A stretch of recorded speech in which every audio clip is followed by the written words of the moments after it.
je m'appelle Sébastien Massafero, j'ai 38 ans et je suis gérant du Club Vert de Cosne-sur-Loire depuis 2016. Je m'appelle Jean-Baptiste Herman, j'ai 42 ans, je suis associé et responsable commercial du Club Vert depuis 2016 également. On a ouvert le Club Vert donc le 4 juillet 2016, ça fait maintenant un peu plus de 5 ans qu'on est là.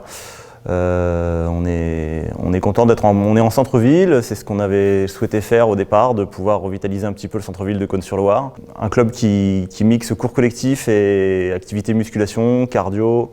Je suis éducateur sportif, on fait pas mal de coaching aussi ici, des suivis personnalisés pour nos adhérents. Et on vient d'ouvrir un club vert aussi à Bonny-sur-Loire depuis quelques semaines maintenant, pour donner un deuxième lieu un peu sur la même dynamique à Bonny, pour essayer aussi en centre-ville de revitaliser un petit peu ce coin. Et on est aussi associé avec Jean-Baptiste du Club Vert de la Charité-sur-Loire.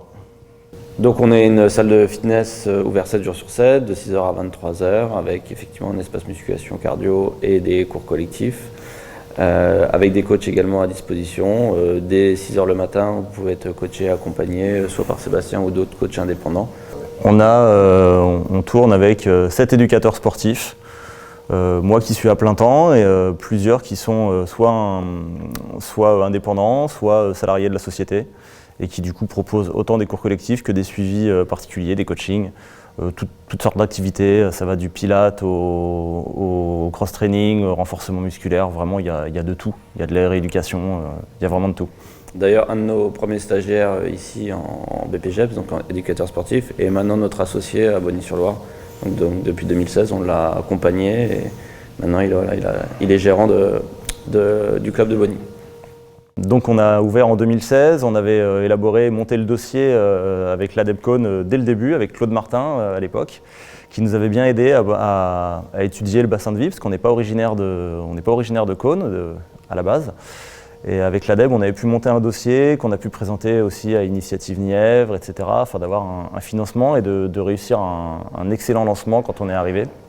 Et depuis, après avec la passation avec Sophie, on est toujours resté en contact avec l'ADEB, qui a toujours suivi le dossier. Je sais qu'on peut s'appuyer sur elle à chaque fois.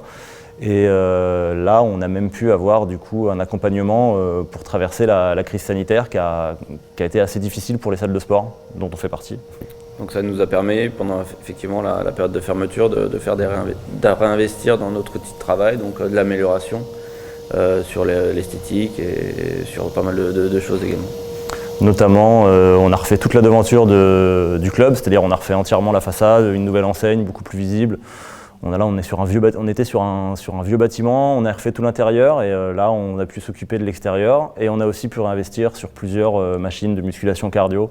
On a racheté un tapis, on a racheté une presse, on a pas mal de nouveaux matériel neuf qui est arrivé et qui a pu être subventionné en partie par l'ADEB suite au plan de relance du gouvernement. Voilà, donc on a pu redynamiser notre image pendant cette période de fermeture où effectivement c'était très compliqué pour nous, mais au-delà de ça, quand les gens sont revenus, ils ont retrouvé un club neuf avec plus de machines, une meilleure offre musculation cardio.